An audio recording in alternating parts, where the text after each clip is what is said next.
The air inside room 304 of the Knox County Probate Court smelled heavily of old paper, industrial lemon cleaner, and the cheap wool of the state-issued carpets. It was an oppressive, heavy kind of quiet, broken only by the rhythmic, deliberate clicking of Judge Harrison's silver fountain pen against his blotter.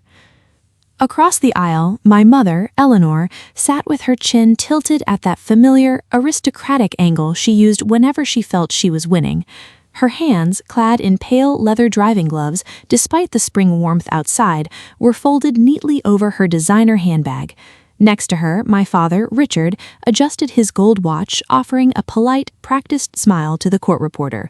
They looked exactly like what they wanted the world to see: two grieving, respectable, upper-middle-class grandparents who had stepped up to do their Christian duty. Their expensive private attorney, a man whose retainer could have paid my rent for a year, stood confidently, sliding a stack of beautifully bound, notarized statements across the wooden bar. Those statements were a work of fiction. They detailed how my 8-year-old niece, Lily, was thriving under their care. They described her spacious bedroom, her extracurricular activities, and the deep, sacrificial love they were pouring into her after my brother David's sudden death. They painted me, sitting alone at the defense table in a thrifted navy blazer, as an unstable, vindictive aunt trying to tear a traumatized child away from her stable grandparents out of sheer jealousy. I didn't say a word. I didn't interrupt, nor did I look at my mother when she let out a soft, theatrical sigh for the judge's benefit. Instead, I kept my hand resting flat against the cool, worn manila folder on my desk. Inside that folder lay a small black plastic flash drive and 42 pages of hard, unyielding data. I knew something my parents didn't. Judge Harrison wasn't just going to skim their beautifully formatted words. He was about to compare them to the raw, unedited reality of what had actually been happening behind the closed doors of their pristine suburban home. The trap was set, and my parents had spent the last 6 months building it themselves.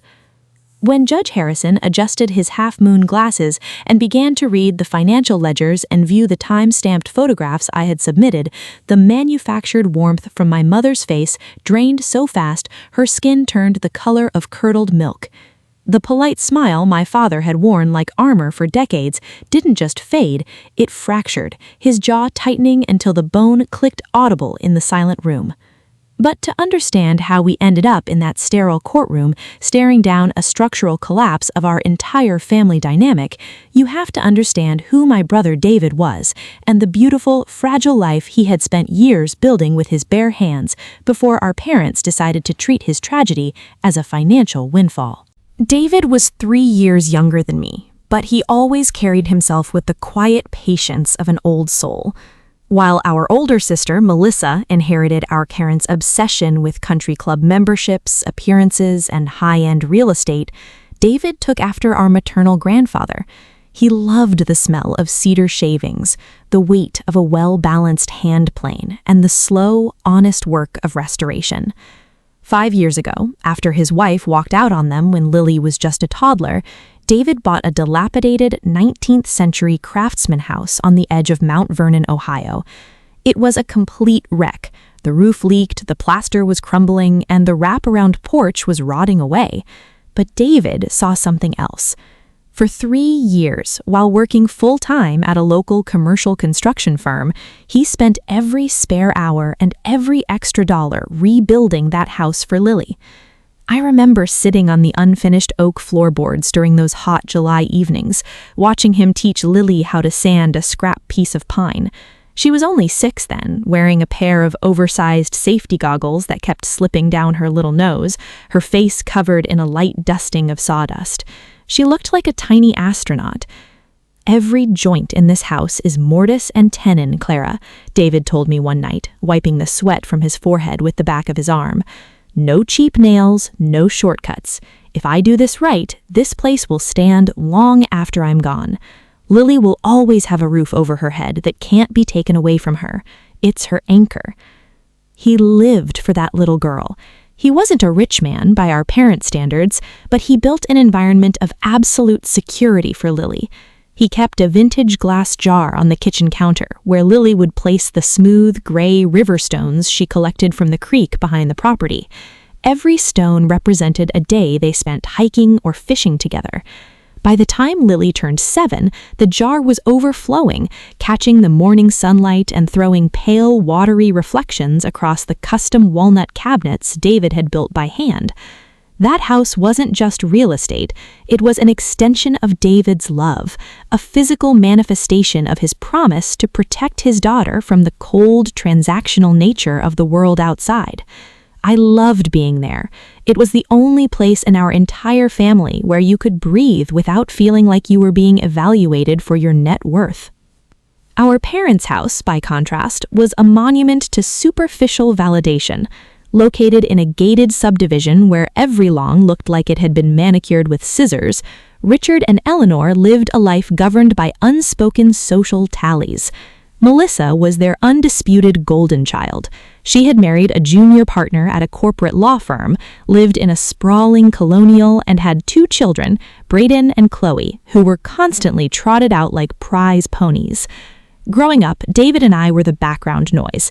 I survived by becoming invisible, pursuing graphic design, and keeping a safe distance. But David's choice to become a tradesman was viewed by my mother as a personal insult. On Sunday dinners, which always felt more like corporate board meetings, Eleanor would ask Melissa about her children's private tennis lessons, and then turn to David with a thin, pitying smile. "Are you still working out of that drafty garage, David?" she would ask, her voice dripping with artificial concern. "You know, your father could talk to someone at the firm, get you a real position. It's just, for Lily's sake, appearances do matter when she starts school. People judge." David would just smile into his water glass, his calloused thumbs rubbing the rim. "Lily's doing fine, Mom. She knows exactly who she is." But Lily was never treated the same as Melissa's kids. During Christmas gatherings, Braden and Chloe would be showered with expensive electronics, designer clothes, and elaborate toys that took up half the living room. Lily would receive a single practical gift, usually a generic winter coat from a department store sale rack or a box of cheap markers. I watched her one Christmas morning, sitting quietly on the fringe of the hearth, watching her cousins tear through layers of glossy paper. She didn't complain. She just tucked her feet under her skirt and held her small box of markers like it was gold. When I handed her a beautifully illustrated book on native birds that David and I had picked out together, her face lit up. But before she could open it, Eleanor snapped her fingers. "Melissa, honey, make sure Braden doesn't leave his new tablet near the fireplace," Mother said, completely walking past Lily as if she were a piece of furniture. The message was clear. Melissa's kids were investments in the family legacy. Lily was merely an afterthought born from a son who didn't fit the mold. The world shattered in November. David was working on a commercial roof restoration in downtown Columbus when a structural failure caused a partial collapse. He didn't survive the fall. The grief was in physical weight, a suffocating fog that settled into my bones. But while I was sitting in David's quiet kitchen the day after the accident, staring at his half-empty coffee mug and the overflowing jar of river stones, a different kind of energy was moving through my parents. They didn't cry. They didn't sit with Lily to comfort her. Instead, within 48 hours of David's passing, my father had hired a locksmith to change the locks on the Craftsman house, claiming it was for insurance and estate security purposes. At the funeral reception, held at a high-end restaurant my parents frequented, the conversation quickly shifted from David's life to his legal affairs. I was sitting at the corner table, trying to get Lily to eat a few bites of chicken tenders, when my mother and Melissa approached. "Clara," Eleanor whispered, leaning down so her perfume, heavy and metallic, clouded my senses. "We need to talk about the practicalities. David didn't leave a formal will. He always thought he had time, poor boy. But your father discovered he had a substantial life insurance policy through his union, $250,000. And then there's the house. The market in Mount Vernon is booming." I stared at her, my fork hovering in midair. "The house is Lily's, Mom. David built it for her, and the insurance money is supposed to be her trust fund." "Of course it is, sweetie," chimed in Melissa, smoothing her silk blouse. "You live in a 2-bedroom rental apartment, Clara. You can barely manage your own taxes." "It's what's best for family unity," my father added, joining the huddle and placing a heavy, patronizing hand on my shoulder. "We all have to make sacrifices to ensure David's legacy is handled properly. Don't make this harder than it needs to be." They moved with terrifying speed. Because I was overwhelmed with grief and lacked the immediate funds for a legal battle, the probate court granted Eleanor and Richard temporary guardianship of Lily and administration of David's estate. They decided Lily would move into their large suburban home in Westerville, while David's beloved Craftsman house would be cleared out and put on the market.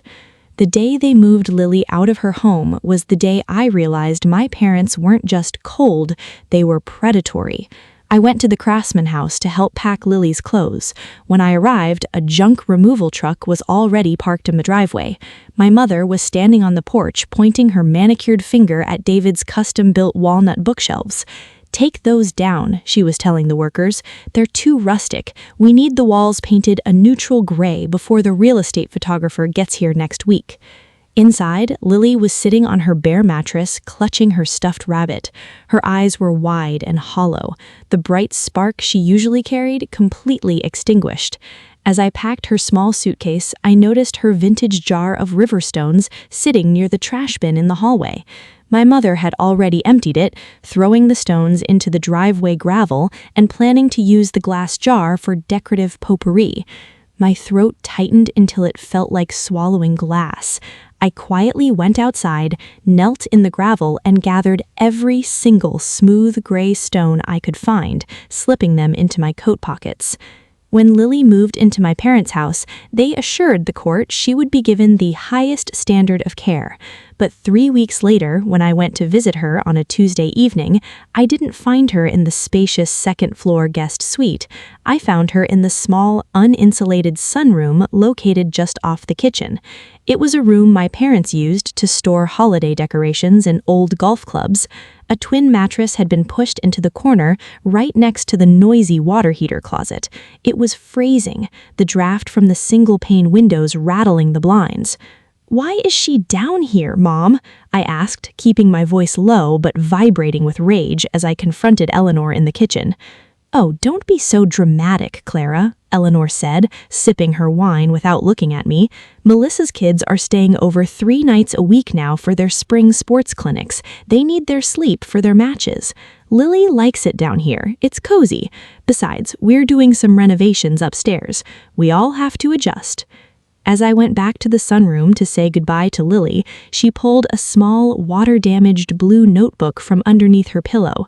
It was a pocket ledger David used to carry to track his lumber orders.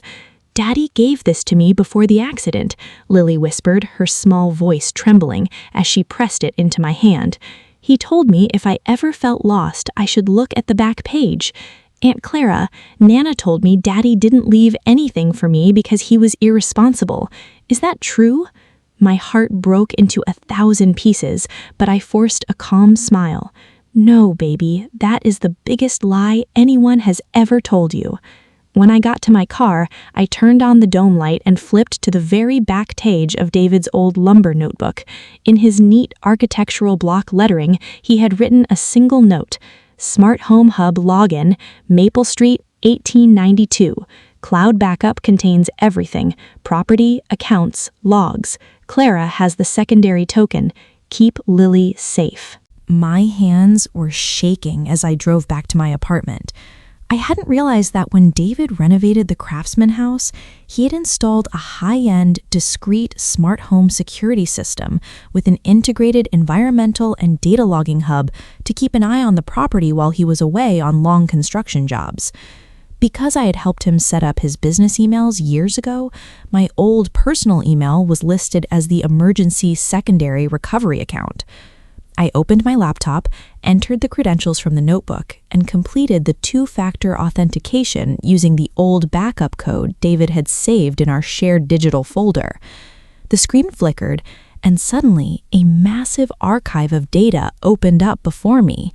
It wasn't just files from the old house.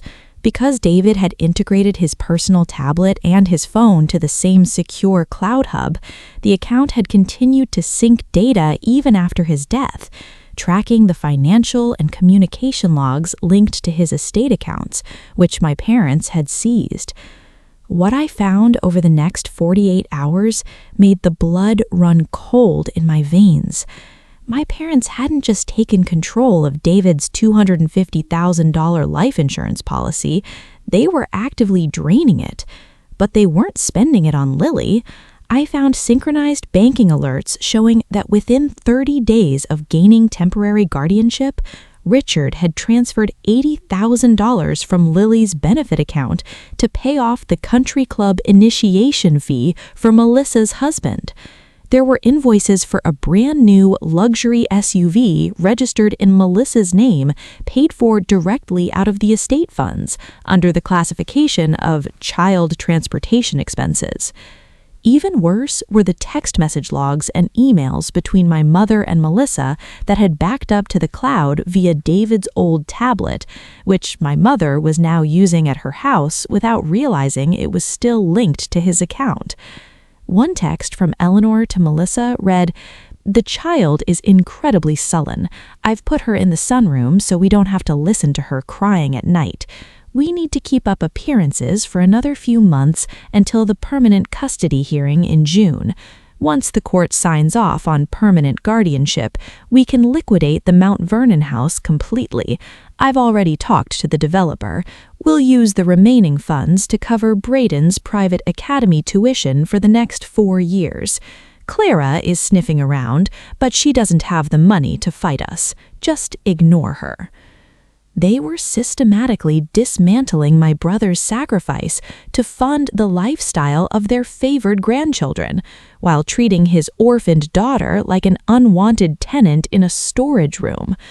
Lily missed 22 days of school in the spring semester because, as the text logs revealed, Eleanor didn't want to drive 20 minutes out of her way on mornings when she had bridge club or spa appointments.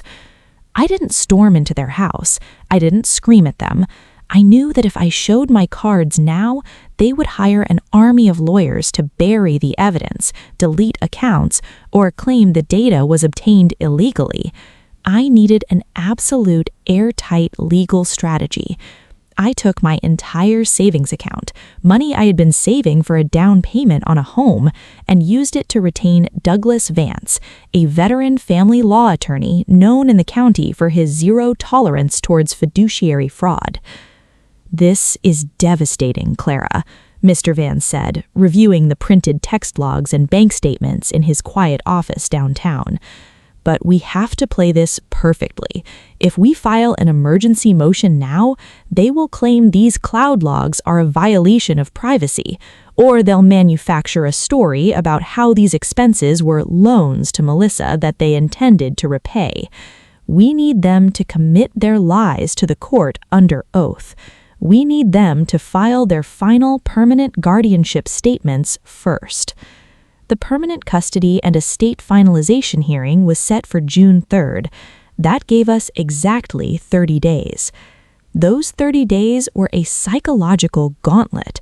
I had to continue visiting Lily at my parents' house, pretending I knew nothing.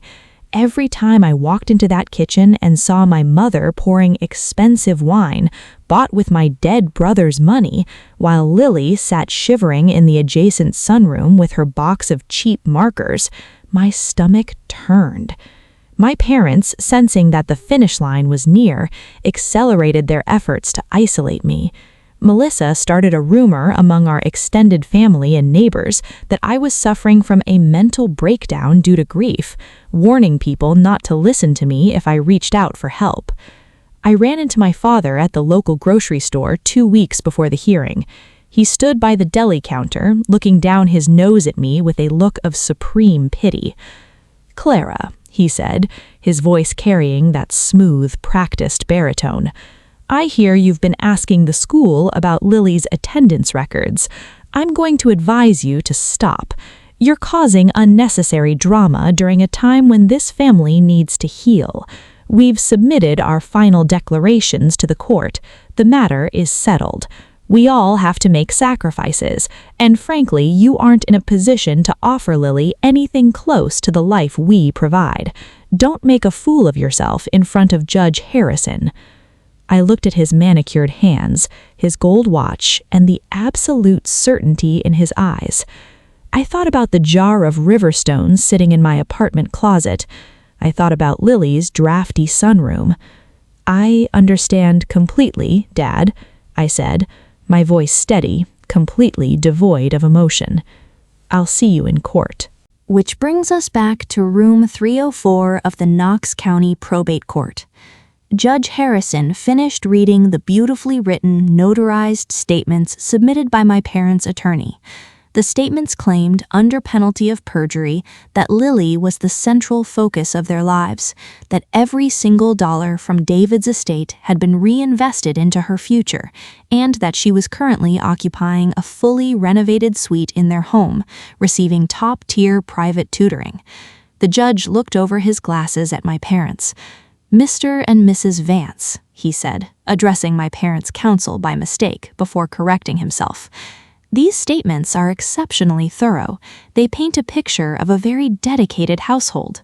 My mother smiled warmly, leaning forward. "We only want what is best for our granddaughter, Your Honor. Family is everything to us." Then Mr. Vance stood up from my table. He didn't raise his voice. He didn't make a grand, theatrical speech. He simply stepped forward and placed a bound exhibit book and a flash drive on the clerk's desk. "Your Honor," Mr. Vance said calmly, "we do not contest that a picture has been painted. However, we would like the court to review the actual frame. We submit Exhibit A, the automated bank data and synchronized ledger logs from the decedent's estate account covering the last 6 months, and Exhibit B, the automated environmental and communication logs from the cloud network established by David Vance prior to his passing." My parents' attorney instantly stood up. "Your Honor, this is highly irregular. This defense has provided no prior notice of these materials, and we question the authenticity of—" "These are certified cloud server logs, Your Honor," Mr. Vance interrupted, his voice dropping an octave, carrying the weight of absolute authority. "They are self-authenticating under County Code 902. They contain time-stamped text messages from Mrs. Eleanor Vance's active device, detailing the intentional neglect of the minor child, as well as financial receipts showing that over $80,000 of the child's trust was used to pay a country club membership and a luxury vehicle for a third party." The courtroom became so quiet you could hear the hum of the air conditioner vents. Judge Harrison looked at Mr. Vance, then at the flash drive. He signaled his bailiff to take the laptop to his bench. For 15 minutes, the judge reviewed the files in silence. The silence was deafening. I watched my mother. The confident, aristocratic tilt of her chin began to falter. Her fingers twitched against her leather gloves.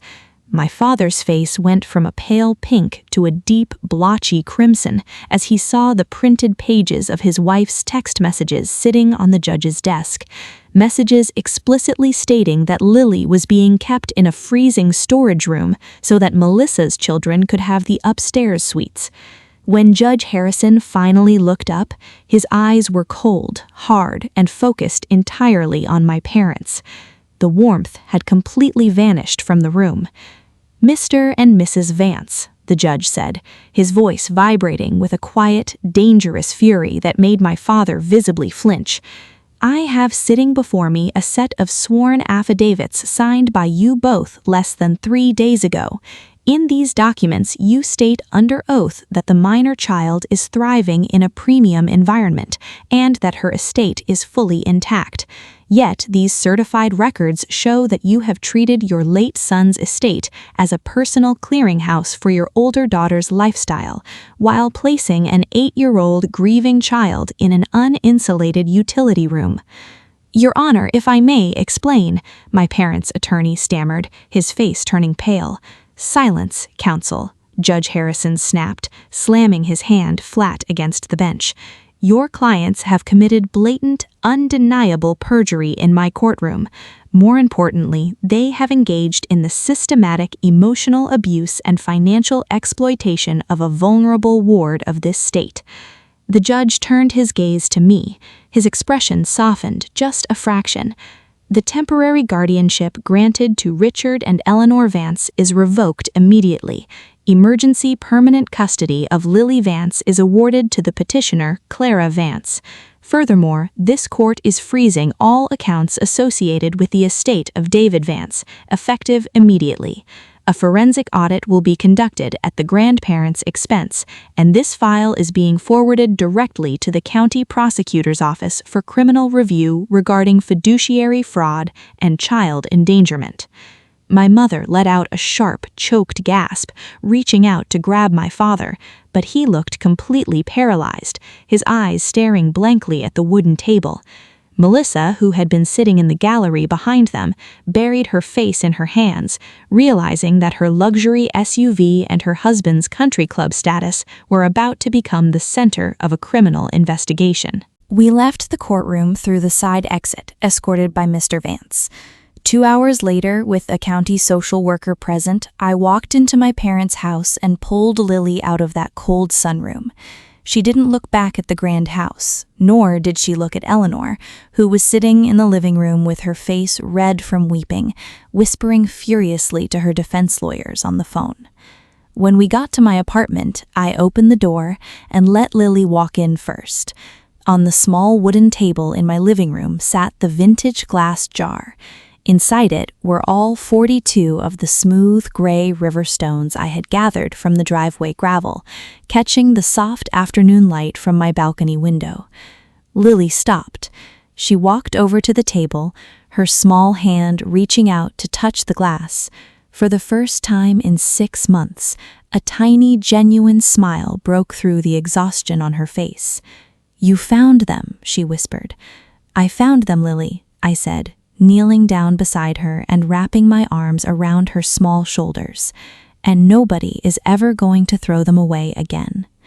My parents and Melissa spent the next year tied up in legal proceedings. The forensic audit forced them to liquidate several personal assets to repay every single dollar they had stolen from David's life insurance policy. Their reputation in their exclusive community was completely destroyed, the local newspapers carrying the story of the probate scandal on the front page. They no longer attend the country club, and the gated community they valued so much has become a prison of their own making, filled with the quiet judgments of neighbors who know exactly what they did. But I don't think about them anymore. 6 months ago, using the restored estate funds and with the court's blessing, I moved Lily back into the Craftsman House on Maple Street. The real estate listing was canceled and the junk removal crew never returned.